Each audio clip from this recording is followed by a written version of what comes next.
Bonjour à tous, ici Moon. Aujourd'hui, nous allons commenter, je vais commenter, et je vais vous présenter une petite partie de ladder que j'ai faite sur mon compte Master Euro. Donc c'est du ladder Master, adversaire Terran, je suis Zerg, comme vous le savez très bien. Et je vais vous présenter un BO que j'aime beaucoup en ce moment, et avec lequel j'ai beaucoup de réussite. Donc on va voir ce que ça va donner. Là je suis en x2. Et je me mets dans ma vision pour bien vous expliquer tout le processus qui se passe dans ma tête à chaque moment de la partie. Donc, on envoie un drone de scout, ça c'est normal. C'est moi qui le fais. En ZVT, oui, je préfère le faire pour être sûr que le mec en face ne me fait pas un Durax. Ça, c'est une petite préférence personnelle. Et je dois avouer que ça me réussit pas mal. Donc là, ça va, je vois la rax dans le timing classique. Je vais scouter. Là, mon but, ça va être de voir combien il a de SI, à peu près. Là, vous voyez, il en a largement assez. Si on les compte bien tous, il y en a une bonne tapée. Ça veut dire qu'il part One Rack Expand. Oui, alors maintenant aussi sur cette map, vous l'avez peut-être remarqué, mais il n'y a plus de close position. C'est cross position only. Donc votre adversaire est forcément dans la diagonale. Ça, c'est déjà quelque chose à savoir. Alors, je mets une pause de minutes. Du côté du BO, donc, on part sur Hatch First. Ça, c'est normal, c'est classique contre un Terran. On fait pool 16. Donc, là encore, c'est classique. Mais, on prend un gaz à 17. Et ce gaz à 17, il va nous servir à quoi? Il va nous servir à mettre une grosse pression au début. Voilà pour la petite explication. Là, je vois qu'il envoie un drone de scout. Donc, c'est pas très surprenant. Il y a beaucoup de Terrans qui le font en ce moment pour vérifier que justement les ergs ne prennent pas de gaz. Donc là, malheureusement, il va le voir. Mais on va pouvoir voir que même scouté, ce gaz, il est très souvent mal interprété des Terrans. Et même si l'adversaire voit ce que vous allez faire, c'est quand même très dur de défendre. Donc là, le but, avant de partir sur ce BO, c'est de bien vérifier que le Terran part sur une fast expand. Voilà. Là, j'ai vu qu'il fait une fast expand. Je suis tranquille, je sais que je vais pouvoir faire mon BO. Donc on part sur double queen. Ah, on part sur l'Overlord qu'on a oublié aussi. Ça, c'est pas mal. Donc, on peut voir là, grosse erreur de ma part. Ne jamais oublier cet Overlord. Là, ça retarde considérablement le BO. C'est vraiment pas terrible. On sort 2 Zerglings et 2 Queens. Donc les 2 Queens, c'est standard, c'est normal. Les 2 Zerglings, c'est un petit peu moins standard, mais votre but, vu que vous allez partir sur quelque chose d'agressif, c'est de deny le scout. Donc là, ces 2 Zerglings, ils vont me servir à prendre le map control. Oh, mais une petite pause. Donc, normalement, les 2 Queens sortent. Bon, là, j'en ai qu'une seule puisque j'ai loupé mon Overlord, mais c'est pas bien grave. Enfin, à ce moment-là, maintenant. On drone jusqu'à 27 de population avec des drones. Hein. On ne fait pas d'Overlord. Pas d'Overlord à 25. Pas le truc standard. Je sais, c'est bizarre. Mais c'est pour ça. Le Roach Warren. Donc on pose le Roach Warren. On est à 26 de population du coup. On est à 21 drones. Hein. Donc c'est pas non plus quelque chose de très très macro. C'est complètement cheesy. Et si vous faites pas de dégâts, vous êtes extrêmement derrière. C'est pas un all-in.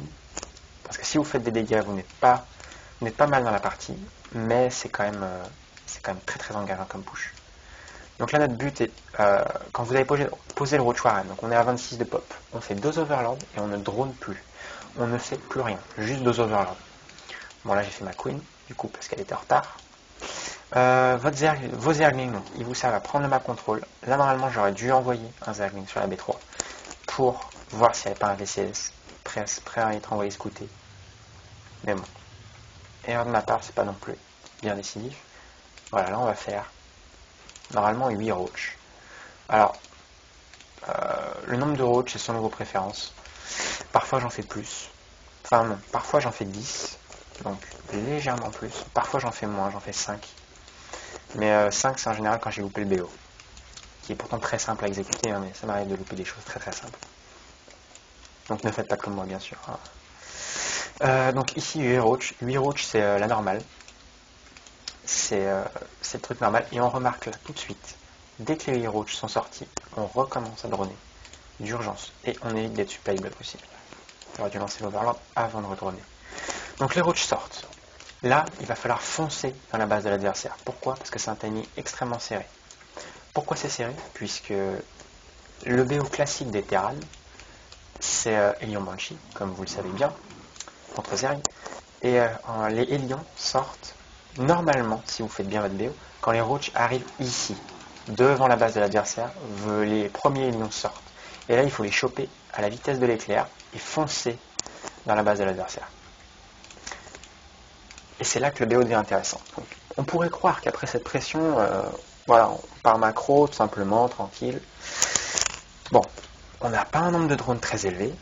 Hein, c'est pas quelque chose de folichon, hein, niveau macro. Donc il va falloir redroner à mort. Là, vous n'allez pas vous arrêter de droner jusqu'à la fin de votre T2. Et le T2, il est lancé quand? Il est lancé dès que possible, avec les 100 premiers de gaz disponibles après vos 8 roach. Donc c'est vraiment lancé très très fast. Quand vous passez T2, vous prenez le deuxième gaz. Note importante, on prend le deuxième gaz en même temps que le T2. Et c'est là que ça se complique.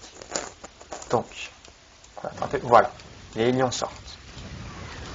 Ils voient vos roches. Donc là, c'est la panique. Ici, qu'est-ce qu'on fait? Notre priorité avec ce push, ça va être de tuer des drones. Donc, tuer des drones. Pourquoi tuer des drones? Parce que, bien sûr, vous êtes en retard au niveau économique, vous voulez éviter que le terrain prenne trop d'avance. Donc là, en premier lieu, il faut focus le bunker, bien sûr. Parce que là, je fais une petite erreur, je me décale. Alors que j'aurais pu choper ce bunker avant que les VCS arrivent. Donc là, les VCS arrivent. J'essaie de focus le bunker, j'y arrive pas. Je focus les VCS, un par un. Et j'en tue le maximum. Là, on peut voir en plus que je fais pas beaucoup de dégâts. Je misclick pas mal. Voilà, là, je focus le supply. Ça, c'est nul à chier. J'ai pas tué beaucoup de drones. Voilà, fin de ma pression. Fin de ma pression, j'ai tué 6 drones. Pour 8 roach. Clairement, la pression n'était pas rentable. Elle n'était vraiment pas rentable. Et c'est pour ça que je me sens derrière à ce moment-là dans la partie. Donc quand vous êtes dans cette situation, vous allez foirer un peu votre push. Et là, voilà. Vous vous roulez, vous mettez une spine, vous prenez vos 2 gaz et vous allez, voilà, le vrai but du BO, la spire. Ici, le but, ça va être un petit peu de brain l'adversaire, même de complètement le brain. Puisque vous lui montrez 8 roach. 8 roach, c'est un gros investissement en gaz, c'est un gros investissement en drone, en drone perdu. Donc le mec, en général, il va pas se poser la question de savoir qu'est-ce que le Zerg fait derrière. Il va se dire, c'est bon, ça drone, il va prendre B3 et je vais être dans la merde, je vais être out macro. Et c'est pour ça que les mutas sont une bonne arme dans ce BO. C'est que c'est la dernière chose que à laquelle le terrain peut s'attendre. Je remets une petite pause. Je vois une Banshee, donc ça c'est classique. Je ne sais pas si elle est cloque ou pas. Donc dans le doute, vigilant. Je crois que je vais reproduire une Queen, je suis pas sûr. Enfin bref. Normalement c'est gérable avec 2 Queens. Voilà, dans le doute j'en fais une troisième. J'ai produit 2 roach pour me waller un petit peu au cas où. Pour empêcher les Hellions de passer ici. Et j'ai mis 2 Evo Chamber en anticipation de la 3e transition de la partie, de ce BO d'ailleurs. Transition que j'ai inventée moi-même, qui marche plutôt pas mal, parce qu'elle est très surprenante, et puis qu'un certain Stefano commence à la populariser, la compo. Donc, la Spire sort. Elle sort à 10 minutes. Normalement, elle sort un peu avant là, parce que je me suis foiré un peu, j'ai pas fait assez de dégâts avec les roach en plus. Du coup, j'ai dû paniquer un peu. Le but de cette Spire, ça va être de faire 6 ou 7 mutalistes. Donc là, vous voyez, j'ai utilisé tout mon gaz pour des mutas, c'est parfait. Et là, je ne vais plus produire de mutas de toute la partie. Et voilà ce que je vais faire. Je vais lancer l'upgrade d'attaque à distance, donc l'upgrade des roach et la vitesse des roach. Peut-être que certains ont compris ce qui va arriver. Vous verrez plus tard dans la partie. Donc là, j'ai vu que la Banshee était venue ici. Les Banshees, maintenant, je le découvre. Donc j'envoie mes mutas. Elles sont cloak. Donc bonne info pour moi. Si je suis un petit peu pétochard, je mets des sports, pardon, pour être sûr d'être complètement safe. Là, vous voyez, je reproduis quelques mutas parce que pourquoi d'ailleurs? Ces mutas, elles n'étaient pas forcées. Elles sont propres à moi, à mon style de jeu. J'aime bien la race avec un peu plus de mutas. Donc on arrive dans la base. La priorité normalement c'est les VCS. Ce que je n'ai pas fait. Bon, c'est pas très bien de ma part. Là vous voyez, voilà, quelques marines, ça force à back. On micro un peu ces mutas. Surtout, il ne faut surtout pas en perdre. Voilà, je vais prendre un add-on, c'est pas décisif. Derrière, je prends B3 et je repars sur full drone. Donc, je me prépare à saturer ma B3 en fait, d'office. Et derrière, je pars sur Hydralisk. Donc, une compo Roach Hydra, après un Roach Push et une Transimuta. Donc là, voilà, les gentils Arras, on pète les tourelles. Les centres techniques, c'est ça, il y a une bonne opération. Et aucune raison de produire des unités à ce moment-là de la partie. Pourquoi? Parce que le terrain est complètement contenu chez lui. Depuis le début de la partie, il ne s'est fait que agresser. Il s'est pris 8 roach, il a pas mal défendu, il s'est pris des mutas. Là, il commence à prendre assez cher. Et on peut voir dans la barre de production, d'ailleurs, en anticipation, enfin, en réaction, il produit un tort. Donc ça, c'est toujours une bonne opération de notre part. Voilà, là, je repasse de l'autre côté pour le forcer à revenir. Il n'a pas anticipé, du coup, il va pas mal faire un supply. Mon but, ça, c'est de gagner du temps, de sécuriser ma B3 et d'assurer ma transition. Voilà, c'est une bonne opération. Je chope une Banshee et cloque la deuxième, c'est pas bien grave. Si possible, derrière, on développe son creep. Hein. Il faut le faire à chaque partie, ça c'est normal. C'est normal. Donc là, désolé, j'ai mis la pause. J'ai perdu quelques mutas, il me semble. Et voilà, là, je commence à produire parce que je sens qu'un push va arriver. Donc ça, c'est du feeling. Et c'est pas que du feeling, d'ailleurs.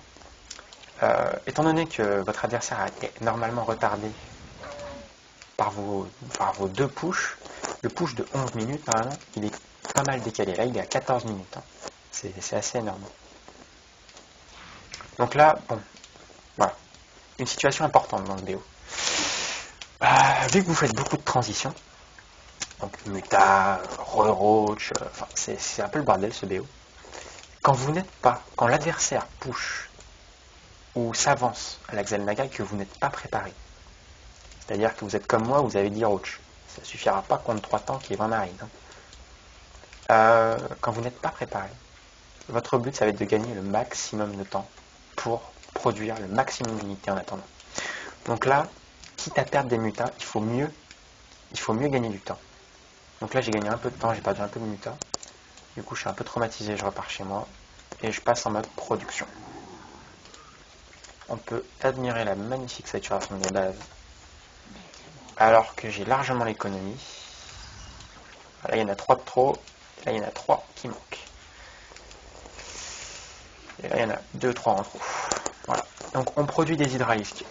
Donc les hydralisques, que j'explique un peu le choix de la composition. Roach Hydra, c'est une compo intéressante. Dans quelle mesure? Dans la mesure où les Roach, c'est une unité relativement résistante par rapport à un Zergling. Bon, pas de nous faire un dessin, 35.8, 145. Qui fait des dégâts également intéressants, mais qui manque de DPS. C'est une unité qui manque de DPS. Mais malgré tout, full Roach contre Terran, ça peut passer. Hein. Ça peut passer. C'est une compo qui demande beaucoup de micro-gestion et beaucoup de macro-gestion. Ne pas louper ces injections comme je l'ai fait là, vous voyez comment témoigne l'énergie sur mes queens. Donc Roach, c'est une unité intéressante en ZVT, mais elle se fait dépasser sur la durée. Pourquoi? À cause des Medivacs. Les Medivacs, qu'est-ce qu'ils rajoutent? Ils rajoutent un heal incroyable. Et quand vous partez sur full Roach, vous n'avez aucun moyen de les péter. Donc là, l'avantage, c'est que j'ai des mutas pour les péter. Sauf que les mutas, pour focus les Medivacs, c'est bonne chance quand même. Hein. Et pour qu'elles arrivent au contact. Au contact des marines, en général, c'est pas très bien, les mutalisques. Donc là où les hydralisques est intéressant, c'est qu'il a un DPS incroyable, 0,83 par rapport à un Roach 2. Voilà, c'est quand même énorme comme différence. Et un Zergling qui est quand même pas mal. Hein. Ouais, Zergling c'est bien. Plus gros DPS.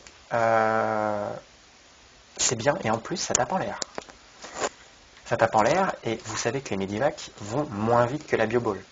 Donc quand votre adversaire va back, vos hydralistes vont rester derrière et vont continuer de taper. Et s'il y a des medivacs, c'est la première chose qu'ils vont taper.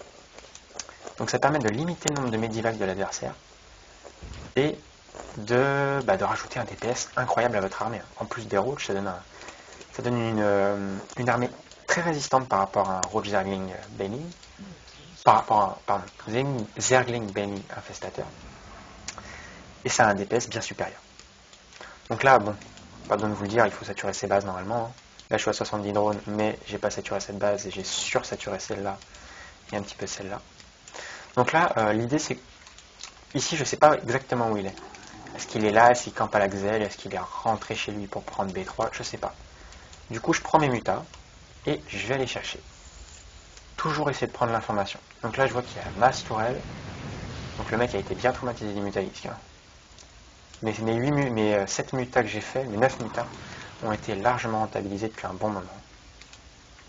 Donc là, et en plus, étant donné que j'en fais plus, ces tourelles, c'est tout bénéf pour moi. Je vois qu'il va faire une PF aussi, donc il est vraiment en mode défensif. Là, je vois un début de bioball, je clique et je vois qu'il est bien upgradé par rapport à moi. Donc il suit 1-1, mais c'est pas non plus décisif. Là, je vois qu'il s'avance un petit peu trop sur le trip, donc je fonce. Et en plus, je sens pas de tir de siège, du coup, j'avance encore plus. Voilà, là, j'expliquerai après la micro-gestion qu'il fallait faire. Je vous laisse admirer. Et il est pas con, il back ses medivacs, il sait que ça va être la première chose que je vais focus. Donc ici, qu'est-ce que j'ai fait? Je suis surtout rentré au contact. Donc on va se mettre dans la vision générale. Et on va regarder de plus près la fight. Voilà.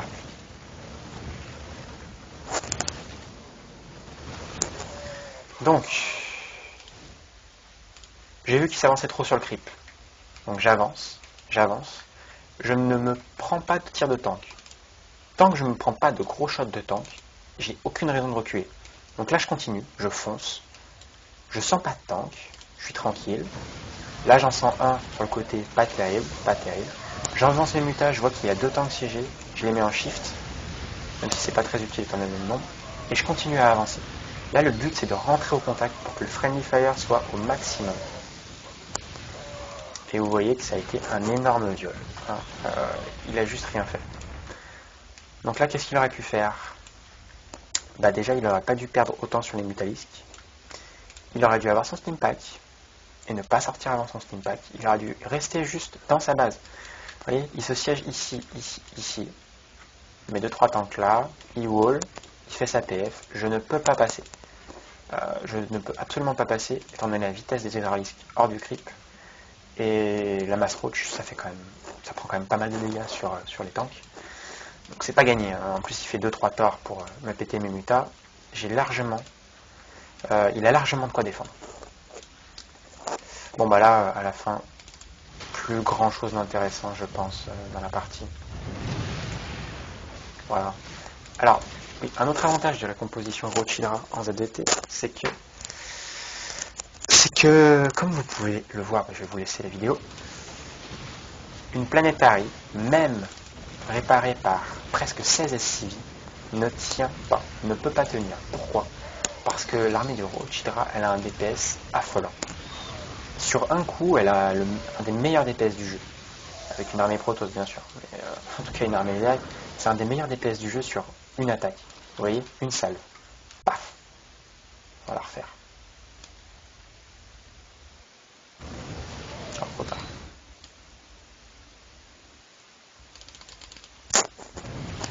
Donc la PS a quand même 1500 de vie. Hein. C'est résistant ces conneries. Il faut en vouloir pour l'avoir. Hein. Voilà, là j'arrive. J'aurais pas été obligé de péter le caillou, hein. C'était surtout pour voir s'il avait de la défense, des tanks, etc. Mais j'aurais pu foncer, c'était plus du troll. Vous voyez là, un tiers de vie. Et les hydras derrière, ça fait vraiment très très mal. Malgré un mass repair, ça ne suffit pas. Bon, à partir de là, la game elle est pliée. Donc qu'est-ce qu'il faut de retenir de cette composition? Eh bien, les roach, vous devez faire des dégâts avec vos 8 à 10 premiers roach. Vous devez tuer au minimum, normalement, une dizaine de SCV. Là, je l'ai très mal fait, mais j'aurais pu le faire. La transition muta, elle est surtout pour sécuriser votre B3 et vous permettre de techier sur votre compo. C'est-à-dire, la compo que je veux ici, c'est Rochira, mais c'est possible de partir après les mutas sur une compo Zergling, Benning, Infestateur. Hein. C'est tout aussi viable. Hein. D'ailleurs, je ferai peut-être une VOD dessus. Mais donc ici, j'ai décidé de vous présenter le Rochira, parce que c'est une compo que je trouve intéressante. Et puis, assez fun à jouer, il faut bien l'avouer. En général, on se fait bien insulter à la fin des parties quand on gagne contre Terran, puisqu'ils n'ont pas l'habitude de se faire des pop avec du Rochira, clairement. Ça les perturbe un petit peu. Voilà, merci à tous de m'avoir suivi, et à bientôt.